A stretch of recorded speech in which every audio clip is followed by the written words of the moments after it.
ఈరోజు మన వీడియోలో ఒక అప్లికేషన్‌ని ఎలా ఎండ్ టు ఎండ్ బిల్డ్ చేయాలి, మొత్తం అప్లికేషన్ ఎలా చేయాలన్నమాట చూద్దాం అనమాట.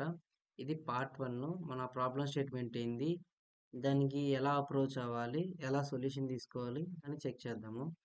ఇది నా ఫస్ట్ అప్లికేషన్ అనమాట, పాండా ఫైల్స్ అనేది.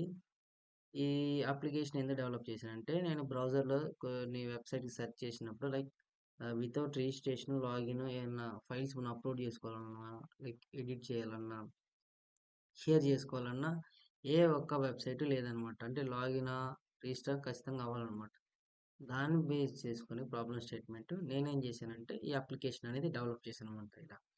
ఇలా మనకి ఈ అప్లికేషన్స్ డెవలప్ చేయాలంటే full stock, Python full stock ఉంటది. జావా ఫుల్ స్టాక్ ఉండిద్ది. జావా స్క్రిప్ట్ ఉంటది. డాట్ నెట్ ఇలా చాలా అప్లికేషన్స్ ఉంటాయి.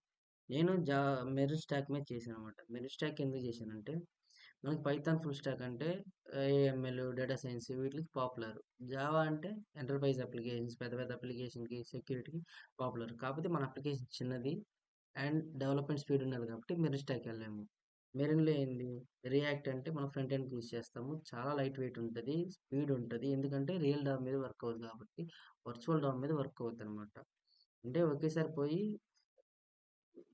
ఒక రాక్‌ని హిట్ చేయకుండా వేరే దాన్ని హిట్ చేసి తర్వాత రాక్‌ని హిట్ చేసిద్ది. అందుకని చాలా స్పీడ్ ఉండిద్దనమాట. అండ్ నోడ్ జేఎస్ అనేది బ్యాక్ ఎండ్ కిందకి యూజ్ చేస్తాము. అంటే జావా స్క్రిప్టే నోడ్ జేఎస్ అనమాట. అండ్ దీనికి ఫ్రేమ్‌వర్క్ ఉండిద్దనమాట. మనం ఏపీఐస్‌తో కనెక్ట్ అవ్వాలంటే ఫ్రేమ్‌వర్క్ ఏందంటే express JS and MongoDB use చేస్తాం మనం డేటాబేస్‌కి. ఇది పైథాన్‌లో డిక్షనరీస్ లాగా కీ వాల్యూ పేర్ లాగా సేవ్ అవుతుందనమాట మనకి. ఆబ్జెక్ట్ జేసన్ ఫార్మాట్‌లో ఈ డేటా అనేది స్టోర్ అవుతుంది.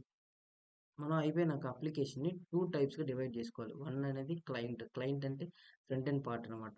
ఫ్రంట్ ఎండ్ అంటే మనకు కనిపించేదంతా ఫ్రంట్ ఎండ్ అనమాట. ఇది రెడీ చేసుకోవాలనమాట. ఇది రెడీ చేసుకున్న తర్వాత మనము క్లయింట్ పార్ట్ అయిపోయిద్దనమాట. మన ఎస్ఆర్‌సి ఫోల్డర్‌లో అన్ని ఫైల్స్ క్రియేట్ చేసుకుందాం. క్లయింట్ పార్ట్ అయిపోయింది. Next server. సర్వర్ అంటే డేటాబేస్ కనెక్షన్స్ ఇస్తాము. ఫ్రంట్ ఎండ్ నుంచి బ్యాక్ ఎండ్ ఎలా కనెక్ట్ చేస్తాము. ఈ అండ్ మనకేమన్నా సెక్యూరిటీ పరంగా గానీ, లేదా ఇమేజెస్ అప్‌లోడ్ చేసుకోవడానికి ఇయన్నీ మొత్తం బ్యాక్ ఎండ్‌లో కనెక్ట్ అయి ఉండిద్దనమాట. అండ్ ఇలా మన అప్లికేషన్ అనేది ప్రాబ్లమ్ స్టేట్మెంట్ తీసుకొని అండ్ దానికి ఏ అప్రోచ్‌లో ఎళ్తే బావుంటదని చూసుకొని మన అప్లికేషన్‌ని డెవలప్ చేయాలి. ఇది యాస్ ఎ పార్ట్ 1 అనమాట. మనం పార్ట్ 2లో ఎలా డిప్లాయ్ చేయాలి అండ్ ఏమి యూజ్ చేయాలి వాటిలికి అని నెక్స్ట్ పార్ట్‌లో చూద్దాము. Thank you for watching.